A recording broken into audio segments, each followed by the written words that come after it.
Olá, eu sou Adriano Moneta, este é o programa Segurança Pública em Debate, uma realização do Sindicato dos Delegados de Polícia do Estado de São Paulo, da Associação dos Delegados de Polícia do Estado de São Paulo, do Sindicato dos Delegados de Polícia Federal do Estado de São Paulo e da Associação Nacional dos Delegados de Polícia Federal. No programa de hoje, nós vamos conversar a respeito do sistema prisional brasileiro. E para conversar sobre este assunto, o nosso convidado de hoje é o Dr. Augusto Rossini, Procurador de Justiça e membro do Conselho Superior do Ministério Público do Estado de São Paulo.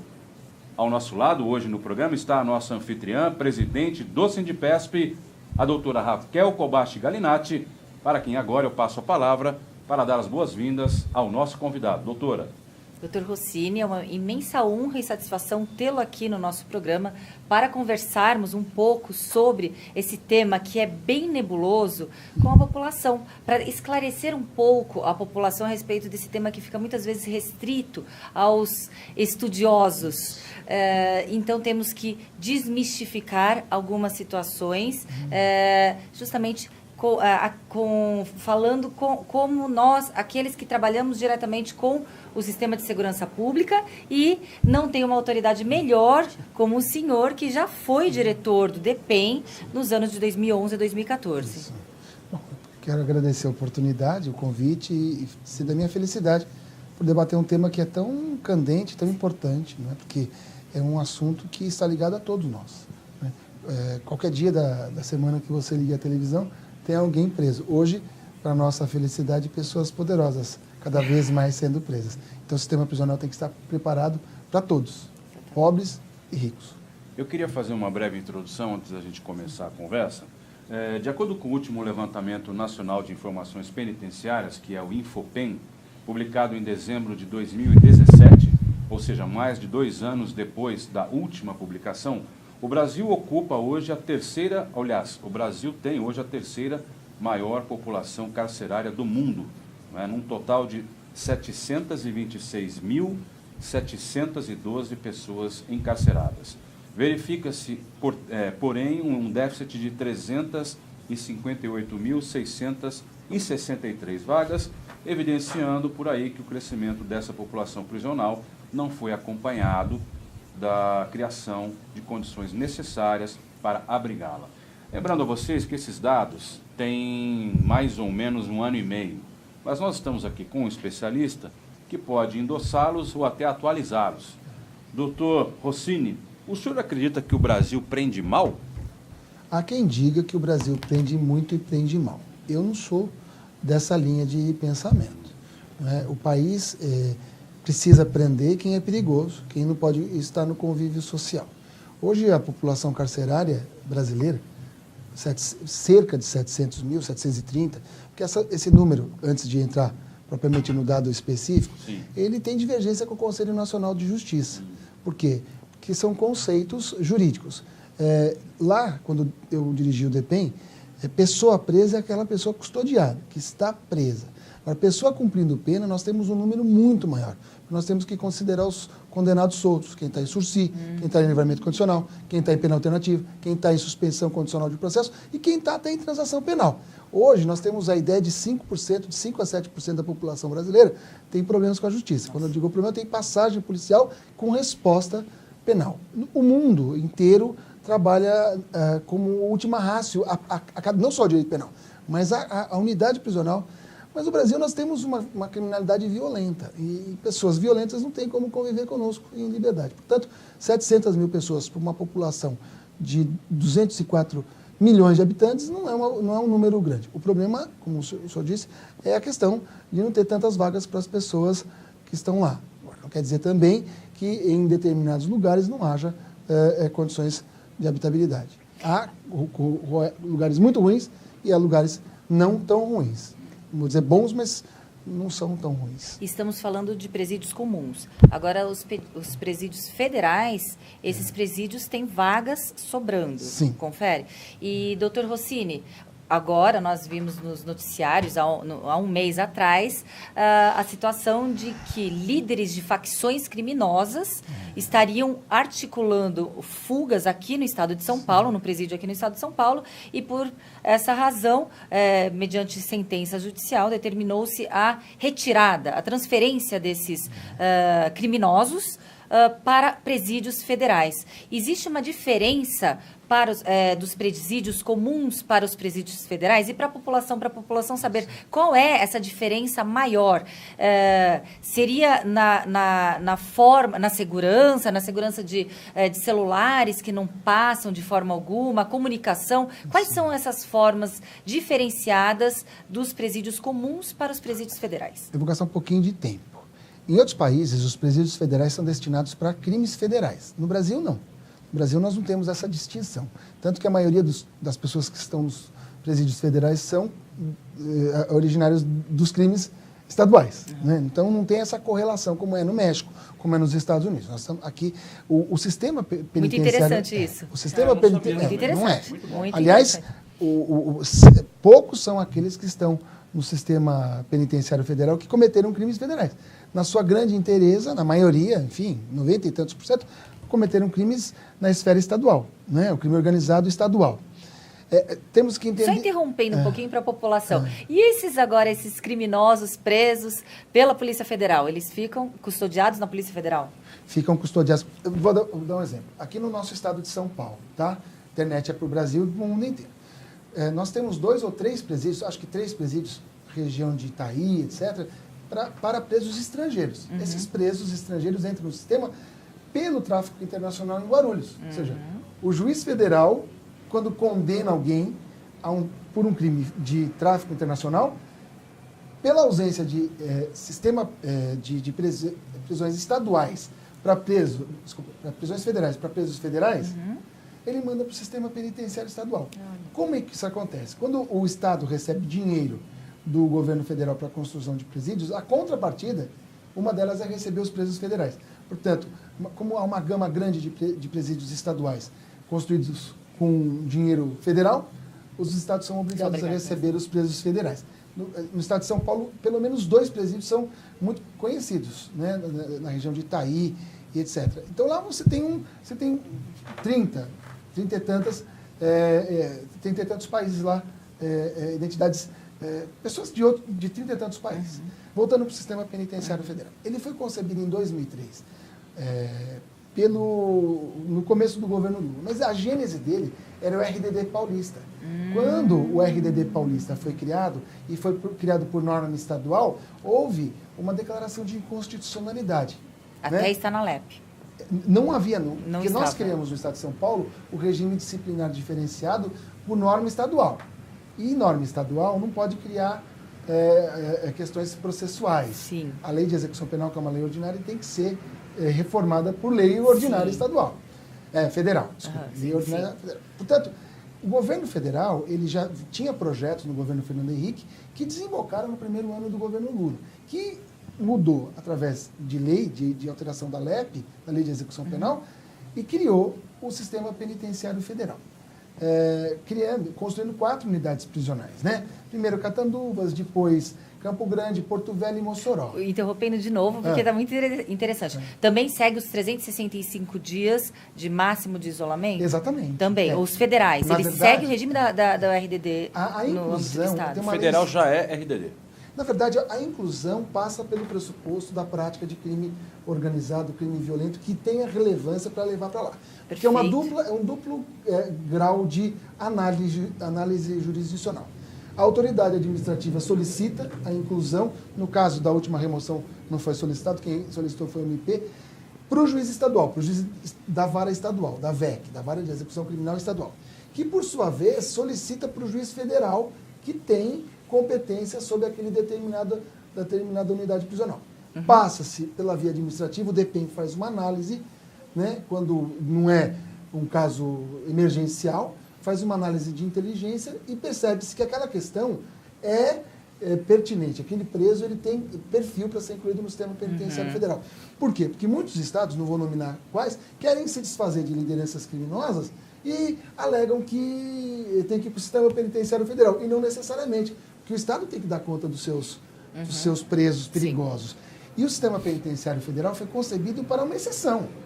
Por isso que ele tem mais vagas do que o pessoas. Porque você tem um juízo de admissibilidade muito rigoroso.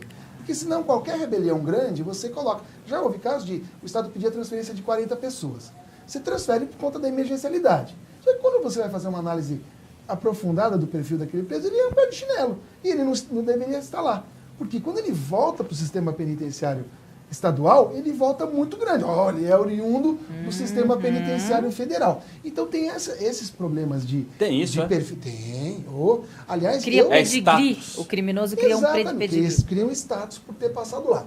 Uma das críticas que eu fiz, até fiz em texto publicado, ao sistema penitenciário federal, e longe de criticar pessoas, eu estou criticando ideias, é que o sistema penitenciário federal, por ter só 4, agora 5 unidades, 5, né? que fiz a licitação da 5ª penitenciária em Brasília. Em 2014. 2012 para 2013, que nós tínhamos uma concepção de Brasília ser a porta de entrada do sistema, porque quando uma pessoa sai do sistema estadual e vai para o sistema federal, ele tem que ter uma adaptação.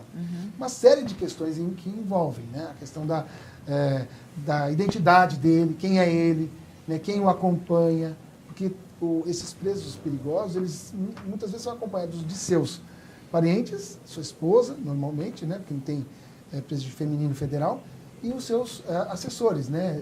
Notadamente os advogados que o acompanham. Então a gente tem que também fazer uma análise, a própria inclusão. E é um momento oportuno, inclusive, para a autoridade policial, para o próprio Ministério Público, propor os acordos de colaboração. Isso que é o momento certo. Porque quando ele entra no sistema, e aí eu já respondo uma pergunta anterior, o sistema é muito duro. Ele tem... querem dizer que não, mas ele tem inspiração na Supermax norte-americana. São 22 horas de tranca, ou seja, de cela unicelular, lá não tem célula. 22 horas? 22 horas de cela encarcerado. E 2 horas de sol. Quando está no RDD, no regime diferenciado, ele não tem banho de sol fora. Ele tem uma cela que já tem, na sua concepção arquitetônica, então o sol lá. Não tem contato. Por exemplo, o Marcola, que está lá agora, ele está ainda em adaptação. Estando em adaptação, ele não vai para a convivência, ele não vai para o banho de sol. Entendi. Ele fica lá enquanto não passar o período de adaptação. Dele. Assim, né, Marcola? Qualquer criminoso que vá para lá, ele tem que passar por essa adaptação. Eu interrompi o senhor só para encerrar o primeiro bloco. Opa. Mas no segundo eu queria voltar com o senhor falando, continuando esse raciocínio, por gentileza. O programa Segurança Pública em Debate de hoje está falando a respeito do sistema prisional brasileiro. Primeiro bloco do programa de hoje fica por aqui, segundo bloco já. Não saia daí.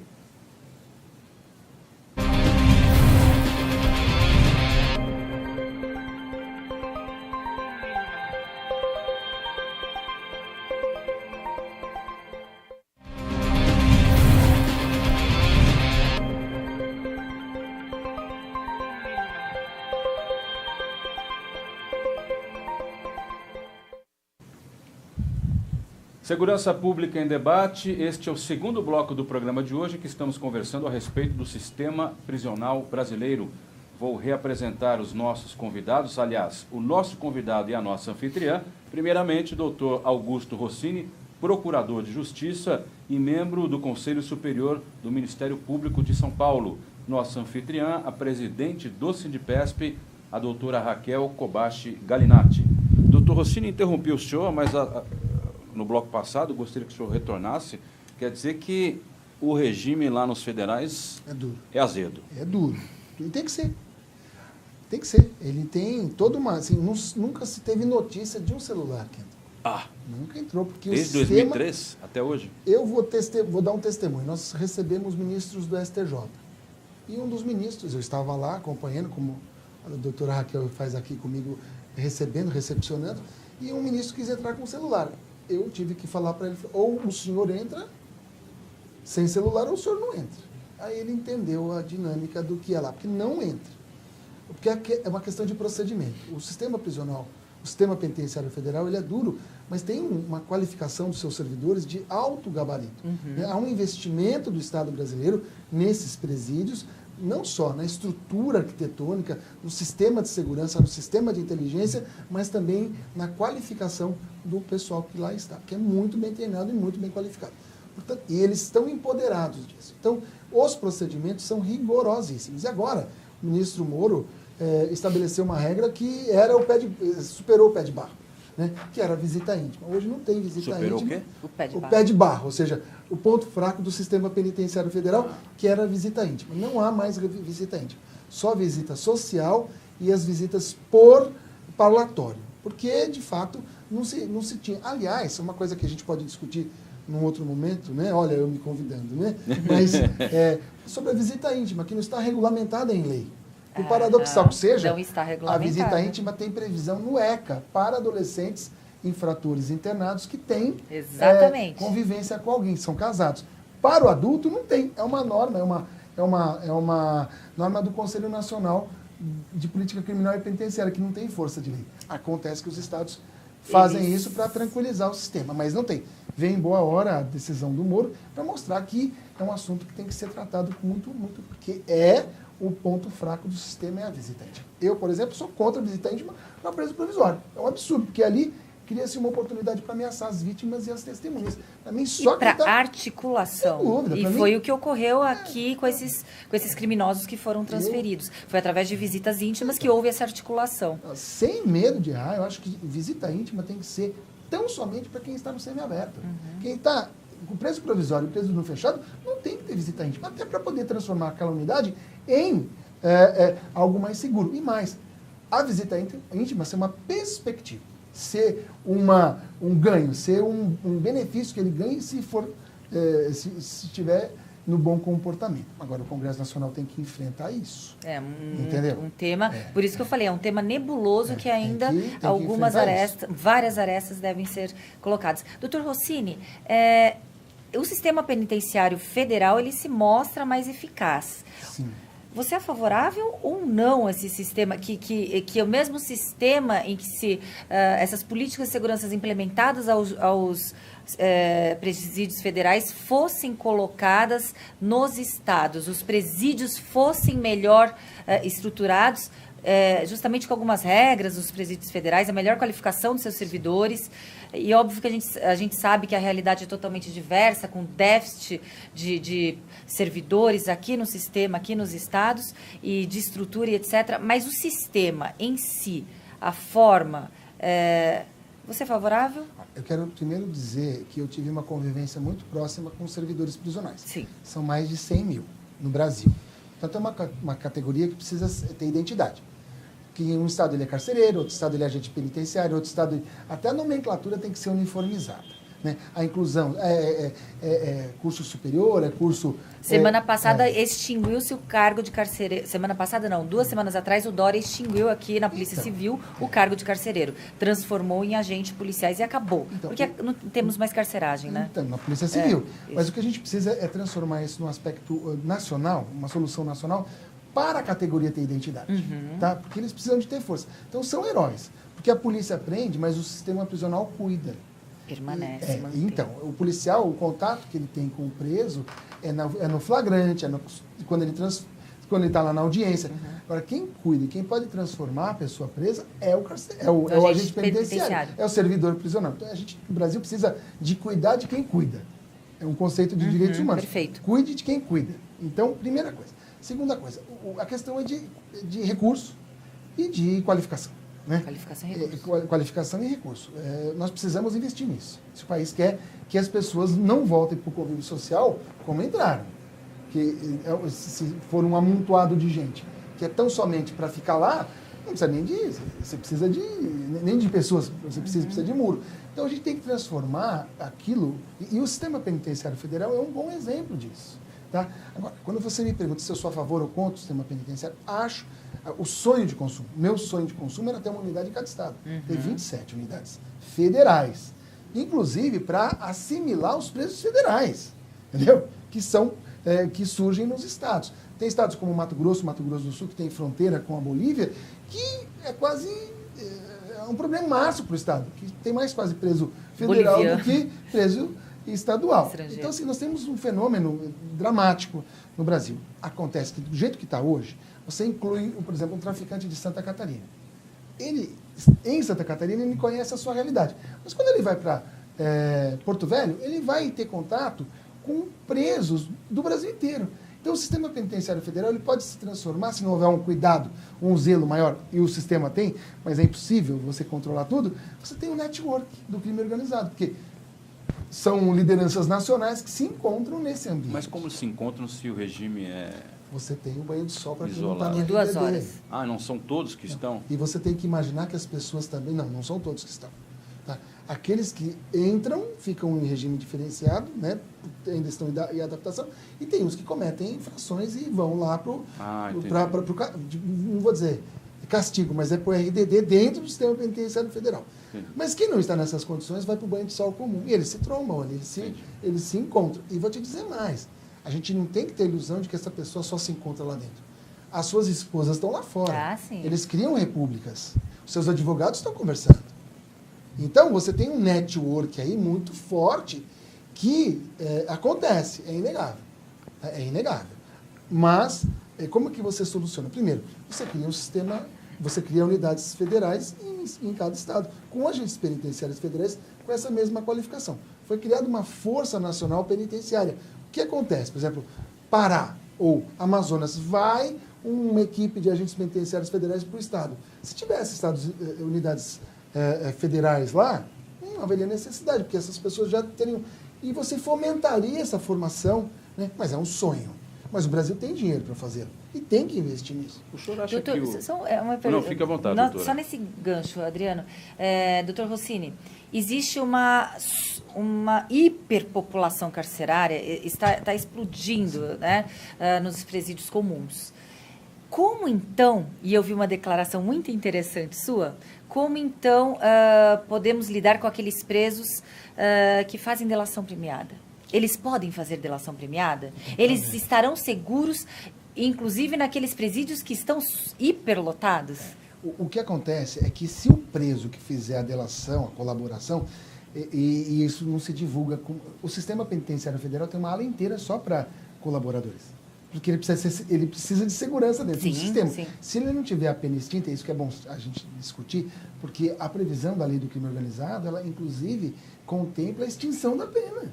Se a colaboração for de tal forma importante, eficiente, que ele é solto. Ah, mas o crime que ele cometeu, mas aí você vai fazer um juízo de ponderação. Olha, o que ele trouxe, nós não sabíamos, nós não saberíamos de outra forma, não. Então porque isso é um avanço, e é inegável. Uhum. E no sistema penitenciário federal, você tem ala específica para isso. Bom, e no Estado? O Estado também tem. Né? São aquelas unidades prisionais seguros, destinadas que a gente chamava de seguro ou antigo amarelão. E o nosso internauta precisa saber, amarelão é porque o preso não toma sol. Se ele não toma sol, ele fica amarelo. Daí a expressão amarelão. Né? Aí, inclusive no Carandiru tinha até uma ala só de amarelão. São os crimes contra a dignidade sexual, né? Aqueles presos que têm problemas no sistema e inevitavelmente seriam mortos se fossem colocados junto à massa carcerária. Então tem, o preso, se ele quiser colaborar, até porque ele tem que fazer um juízo de valor, ele, com o advogado dele. E tem que avaliar se é o que ele quer fazer. E o Estado está disposto a ouvi-los, tanto a Polícia Civil, que faz isso, faz bem, quanto o Ministério Público, o Judiciário, e a gente precisa avançar. Né? O sistema também tem que se adequar para isso. De qualquer modo, enfim, é o trabalho que a gente tem, né? Eu ia perguntar aquela hora o seguinte, a gente está até chegando já no final do programa, qual é a expectativa que o senhor tem na gestão do ministro Moro, principalmente em relação ao projeto que ele apresentou ao Congresso, projeto chamado Anticrime, no tocante a um item especificamente, ou mais de um, se o senhor quiser citar, e que impacta justamente nisso que nós estamos conversando em relação à questão federal. Regime jurídico dos presídios federais prevê nas penitenciárias monitoramento de todos os meios de comunicação, cartas, rede de gravação de áudio e vídeo no parlatório, horas comuns, sendo as gravações de atendimento de advogados dependentes de decisão judicial. Como é que o senhor que foi diretor do DEPEN, como é que o senhor enxerga essas questões? Eu vou, como o tempo está acabando, eu acho que o que de melhor vem no projeto do Moro é a questão do acordo. Porque o acordo ele vai fazer com que tanto a Polícia Civil quanto o Ministério Público, que são protagonistas, o juiz julga. Nós somos da persecução e a gente tem que trabalhar nesse conceito e entender qual é o melhor acordo na situação. Porque nós temos que avançar. O drama no Brasil, no sistema penitenciário estadual, é o preso provisório. Nós temos 2/3, em alguns estados, 2/3 de preso provisório. Preso provisório é aquele preso que não está com a situação processual definida.